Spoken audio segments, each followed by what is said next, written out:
Welcome back to episode 110 of Teachers in Transition, the podcast and the YouTube channel. My name is Kitty Boitnott, and I am the owner of Boitnott Coaching and the founder of Teachers in Transition. If you've listened to this podcast in the past, you know that I alternate topics. One week I talk about self-care and stress management, stress relief, especially for teachers who are often feeling stressed and overwhelmed, especially this year because of the pandemic and all of the accompanying events that have gone with the pandemic. I also speak to career transition, and on alternating weeks, I talk about ways that you might consider transitioning out of the classroom and into a job that you truly, truly enjoy. Teaching can be a marvelous profession, but it isn't for everybody. And at some point, some people decide that they've hit the wall, they're ready to move on, and it's time to make a change. It's nobody's fault. It's just, it is what it is. I am a trained and experienced career transition coach, and I am also a certified stress management coach. So that's what gives me the leeway to talk to both topics. This week, the topic is stress. I've been walking through, for the last several weeks, different aspects of a presentation that I created on the 7 ways to manage your stress toward the end of the school year. And of course, here we are in May. So for many teachers, we're approaching perhaps the last couple of months or a few weeks of school. And this is a particularly stressful time. It's testing time, and I don't have to tell you, if you are a teacher, what goes into preparing for the test, executing the test, and then all of the post-test work that still needs to be done. And so it's stressful. And what I've been offering in the course of the last several weeks are different things that you can do to take control of your work, to take control of your work environment to the extent that you can, in an effort to lessen your stress or relieve your stress as much as possible. This week, I want to talk about boundaries.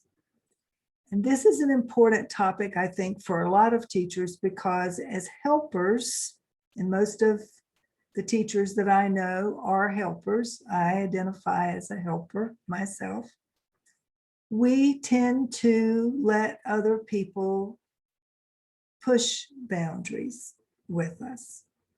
We don't always have our boundaries set as firmly as we should, and in our effort to help, we sometimes allow people to take advantage of our good nature, our willingness to want to get along, our willingness to do whatever it takes to get a job done. And there are benefits, certainly. If you're a particular people pleaser and you enjoy pleasing other people all of the time, have at it. The problem is you can't please all of the people all of the time. There are going to be times when you have to assert yourself and set healthy boundaries if you want to take control of your stress. It's just, that is what you have to do. So I want to suggest for you today 7 ways that successful people manage to set boundaries at work that work for them and could work for you if you would consider adopting one or more of these strategies. So the first one is simply reconsider what your priorities are. You know, we spend our time usually on the things that are the most important to us. And yet, as teachers, I know that a lot of your time gets sucked up by meaningless activities, things that you feel obligated to do, but maybe don't have the payoff that they once had or should have. So I want to invite you to take a look at every activity that you are involved in right now. everything. And if you can't sit down and make a list, at least create in your mind a list of the things that are most important to you. And I want you to really consider, if you're married and you have children, if you had to choose between work and your students and your obligations at your school or your family, which would you choose? Now, I know that sounds like a crazy question, but then I want you to think, where are you spending the most quality time? Because there may be a mismatch. You may say, my family, of course, my family is the most important. My spouse, my children, of course, they're more important than anything that goes on at school. And yet, look at how much time you are spending on schoolwork as opposed to how much time you've really spent being present with your family. Just asking you to consider, take a look. So one of the first things you should do if you're really serious about taking control of your stress is to consider your boundaries and set priorities for how you plan to spend your time. And the second thing is to make self-care a part of your priorities if it isn't already. Now, by self-care, that can mean a number of different things. It can be as simple as making sure you're staying hydrated, or that you're eating well, or that you're getting the sleep that you need, or that you are taking time out to spend time with your friends. Self-care can mean a lot of different things to a lot of different people. But whatever it means for you, I want you to consider, are you making it a priority, or is it something you keep putting off? For me, for my example, I've decided to commit for the next 6 months to have a massage, a relaxing, they call it a serenity massage, once a month for the next 6 months as part of my self-care routine. I often, without scheduling it, I often think I'm going to get a massage every month, and then suddenly it's 6 months since my last massage. And massages help me physically, mentally, and emotionally. If I know that, why would I forego them? Why would I keep putting them off? So I've committed to that for my part of my self-care. Another thing that you might want to do is to limit, as far as setting boundaries for yourself, limit what you plan to take home from school every day. Even if it means staying at school an extra hour if you can, to get all of your work. Now, for some of you, you're going to be rolling your eyes at me, I know, because you have so much to do, especially this time of year. I'm just asking you to consider, what can you leave at school so that you don't have to lug it home? Think, and years ago, I would take stuff home that ended up never coming out of my satchel. I was just lugging it back and forth. I had good intentions, but then I got distracted by things that were going on at home, and I never pulled any of the work out. Are you doing that? Are you just lugging stuff back and forth without ever getting around to the work that you've brought home? If that's the case, leave the satchel at work, because bringing it home just makes you feel guilty that you're not getting to it. So to the extent that you can, leave what you can at work. I would also encourage you to adopt the habit, and I know this is going to be another one you may eye roll at me, but avoid work email when you're at home. And that means even on the weekends. I feel very strongly that administrators have started long ago to take advantage of the fact that they can reach you 24 hours, 7 days a week. And because they can, they do infringe on your free time at home, on the weekends, and in the evenings. You allow it if you check the email and then feel obligated to respond to it right away.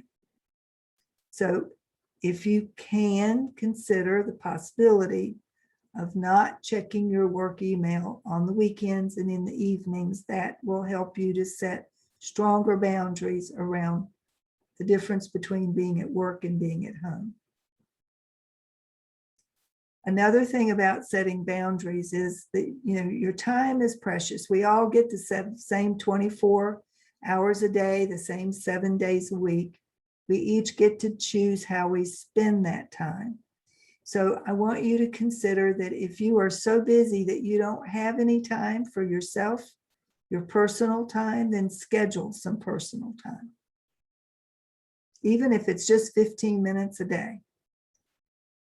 Schedule a time for you, just to be with you, just to consider what you need, what your needs are.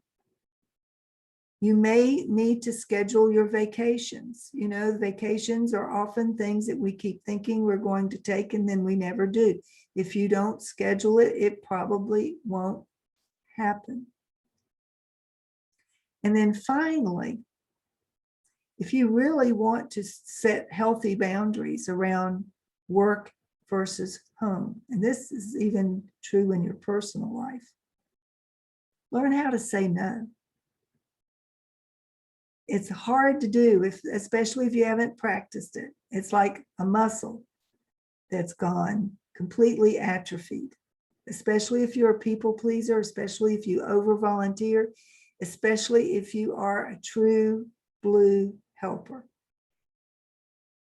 But we often overextend ourselves, which is the cause of our stress, and then wonder why we're so stressed out. And the overextension of ourselves is a result of our not being able to say no every once in a while. Now, I'm not suggesting that you say no to everything, but you can say no occasionally. You don't have to give a reason. You don't have to make excuses. You don't have to use other people as your rationale for why you can't do something. You simply say, no, that doesn't suit me. Thank you very much. You'll need to find someone else to do that. Try it. It's very freeing. And if you manage to learn how to do it, you will have conquered to some extent the problem of setting healthy boundaries, the problem of over volunteering, over giving, and not taking care of yourself. So practice saying no every once in a while.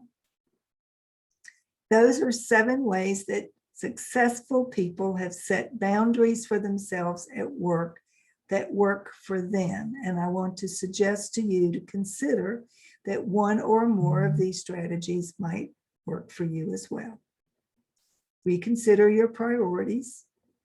Make self-care a priority if it isn't already. Stick to the resolve to limit what you take home from work. Avoid work email at home in the evenings and on weekends. Schedule your personal time if you need to. Schedule your vacations and learn how to say no politely and firmly without feeling the need to make any excuses. That's it for this week. Now, if you have any questions, if you'd like to make a comment, I'd love to hear from you. Email me at kittyboitnott@gmail.com. If you are interested in learning more about the course that I've been referring to for the last several weeks as part of this series on stress management, let me know. I can send you some information. If you would like to chat about your stress or your dilemmas at work and your desire to maybe consider making a change in your career in the upcoming months, you can make an appointment with me at teachersintransition.com/calendar. I'll put the link in the show notes, but it's at teachersintransition.com/calendar for a complimentary discovery session. Take care of you so that you are able to take care of the others in your life that you care about. That's the whole point of self-care. You can't take care of others if you've worn yourself out. And people are depending on you. So you need to take care of yourself. Have a wonderful week. Stay well, stay safe. If you need to, wear a mask. If you haven't already, get vaccinated. And I'll see you next week.